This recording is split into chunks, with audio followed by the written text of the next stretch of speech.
May I ask, um, sa anong punto kayo nakumbinse na kailangan sampahan ng kaso na ang dating speaker at dating kongresista na si Ginoong Ko? Pangalawang katanungan po, nabasa ko pero hindi ako tiyak na sinama bilang bahagi ng mga ebidensya ang affidavit ni Gutesa o Orly Gutesa. Sa kabila ng pagkakaroon nito ng problema o issue sa notaryo o pagnotaryo na lumabas sa pagdinig ng Senado at gayon din ng mga newspaper reports. Totoo nga po bang kasama ito? Kasama po. Bilang panghuling katanungan, Mr. Secretary, di po kaila sa publiko ang relasyon ng dating speaker sa Pangulo. May naramdaman po ba kayong anumang pangamba o pagdadalawang isip kaugnay sa ginawa po ninyong paghahain ng kasong ito? Wala po, Mr. President.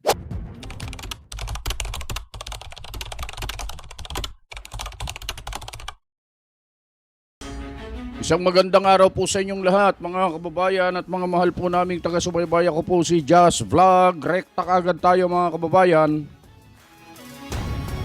Meron pong naging desisyon na po tungkol po dito sa isinampa o isasampang kaso laban kay Speaker Martin Romualdez, mga kababayan. At dahil dito, yung naging sinumpaang salaysay, bagamat napakaraming mga batikos, napakaraming mga ginawang pagdidiscredit para sirain, pawalan ng bisa ang affidavit ni Orly Gutesa, batay dito sa Senate hearing, ay ito po ang naging basihan at ginamit, mga kababayan, para nang sa ganon ay masampahan ng kaso itong si dating Speaker Martin Romualdez, mga kababayan. At dito nga po, sa pagkakataong ito, ang mapapanood nyo ay yung tungkol sa interpellation ni Senator Chis Escudero tungkol nga po dito sa bagay na ito at pinagtatanong niya itong si Secretary Vince Dizon, mga kababayan. Kaya panoorin po natin, subaybayan natin at pakinggan mabuti kung ano po yung naging tugon, mga sagot ni Secretary Vince Dizon dito sa mga tanong ni Senator Chis Escudero, mga kababayan. Maganda po ito. At dito po ay makikita natin na yung palang salaysay, sinumpaang salaysay ni Orly Gutesa, mga kababayan, ay nagamit nang sa ganun ay pagbatayan para sampahan ng kaso ang dating Speaker Martin Romualdez. Eto video, panoorin natin ng sabay-sabay. Mr. President, we respectfully submit for the body's consideration the proposed new appropriations for the Department of Public Works and Highways for fiscal year 2026 amounting to 568 billion pesos. Thank you, Mr. President. Mr. President, Majority Leader. I move that we recognize the former Senate President, our distinguished colleague, Senator Chis Escudero. The former Senate President, Senator Chis Escudero, is recognized. Thank you, Mr. President. Thank you, distinguished majority floor leader. Just a few questions, and I would like to thank at the outset Senator Lacson, our Senate President Pro Tem, for allowing me to ask my questions ahead, given its brevity. Pwede po bang malaman, mula dun sa original na budget ng DPWH na pinanukala sa ilalim ng NEP, magkano po yung kabuuang flood control funds na tinanggal mula sa panukalang NEP? Mga 255 billion, Mr. President. 255 billion. At sa magiging panukala ng kagalang-galang na chairman ng komite, ito'y nilagay presumably sa mga mas makabuluhang mga proyekto ayon sa mga panukala ng ating mga vice chairman. Halimbawa, sa edukasyon, sa health at iba pang mga kahalintulad ng mga departamento o mga gawain. Tama po. Ang malalaki pong or yung priority na sectors na linagyan ho natin ng malalaking amendments ay education, health, and transportation po. Pero tama ba na ang ginawa ng Kamara ay itong pondong to ay ginamit sa ibang mga bagay-bagay din pero kabilang ang mga proyekto pa rin ng DPWH? Meron po silang, yung 255, ito po ay nakakalat sa iba't ibang proyekto. Kasama na rin po doon edukasyon, kasama na rin po doon sa Department of Transportation. Yung natira pong 624 billion po, nagkaroon lang ho sila ng realignment within the Department of Public Works. Ayon po sa datos ng DPWH, sa kabuuan ay nagkaroon ng 30,000 flood control projects mula 2018 hanggang 2025. Tama po ba yun? More or less po, tama po. At sa na-validate nila na 8,000 proyekto out of the 30,000, nung una humigit kumulang 421, kung hindi ako nagkakamali, ang identified na ghost projects na bumaba ng anong numero na po ngayon? Bumaba, di ba?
Nabanggit po ni Secretary Dizon na ang suspected ghost projects nationwide is 421.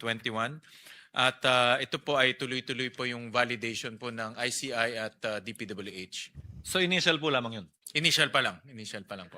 At base sa kanilang initial na pag-aaral, mga anong taon na may pinakamaraming ghost projects na sa na-identify nilang 8,000 proyekto out of 30,000?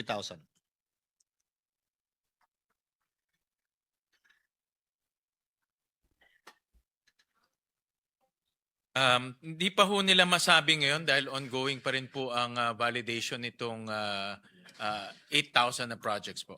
Doon sa na-identify po lamang na 421 initially, anong taon po karamihan ito?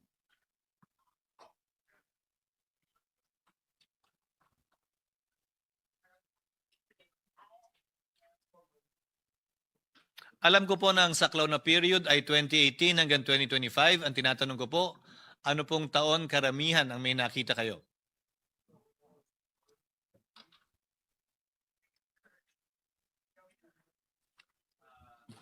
Mga 2023 and 2024 po ang peak o pinakamaraming out of this 421 suspected. Na tumutugma sa naunang talumpati, kung naalala ko ng tama, ng ating kasamahan at Senate President Pro Tem na si Senator Ping Lacson sa kanyang talumpati na dineliver dito sa plenaryo ng Senado. Dumako naman po tayo sa 2025 budget. Valid pa po ba yung budget hanggang sa susunod na taon tulad ng mga ibang budget na nakikita natin at pinapasa ng Senado? Is the budget valid for 2 years?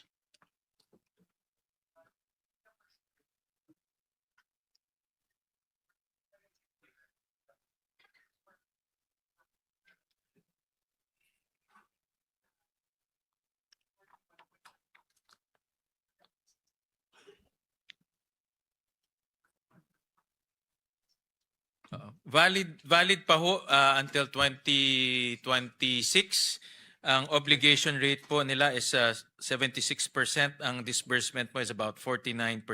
So yung mga hindi ho nagastos nila valid will be until 2026. Actually, ang tatanungin ko po ay gaano tayo makakatiyak na hindi mangyayari sa 2025 budget Yun nangyari sa sinabi po ng kalihim sa inyo kaninang narinig ko na karamihan ng ghost projects na na-identify nila ay nasa taong 2023 at 2024.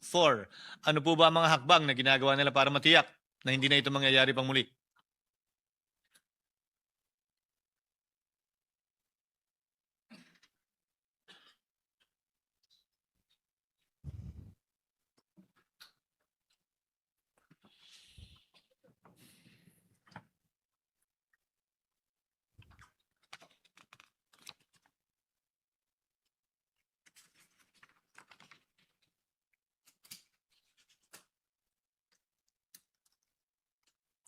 So nabanggit po ni Secretary Dizon sa akin na nagkaroon din ho sila ng reshuffling ng mga district engineers at the same time may strict instructions ang secretary na dapat lahat po ng projects ini-inspect para po masigurado na wala pong ghost projects and substandard projects.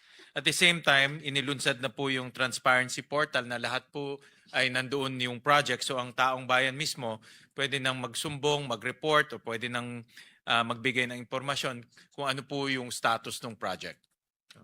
At ang assumption ko po nito ay masusunod din yung kautusan ng Pangulo. Nababaan yung costing ng mga proyekto kumpara sa costing ng nagdaang taon.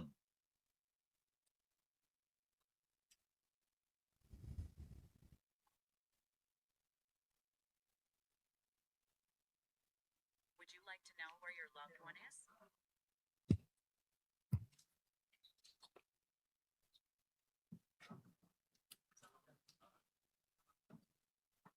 So dahil po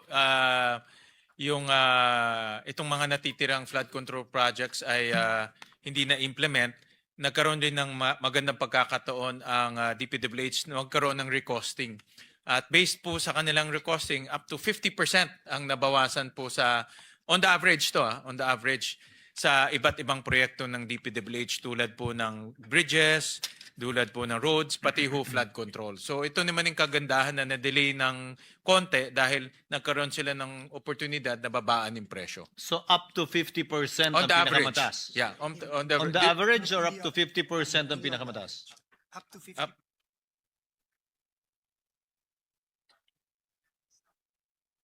So up to 50%, Mr. President, depende rin sa regions. No? May region na mataas, may region na mababa. So up to 50% yung natipid nila.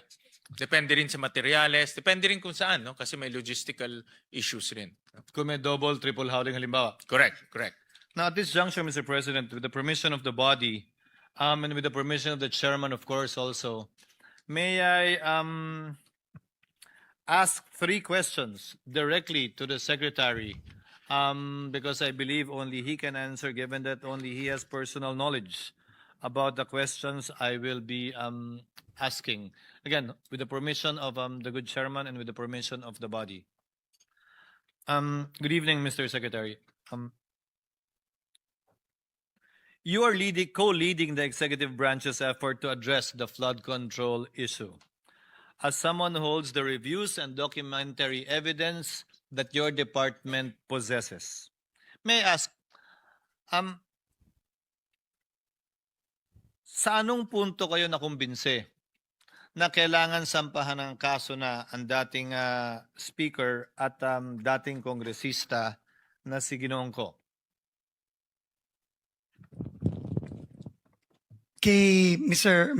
President, magandang gabi po. Maraming salamat.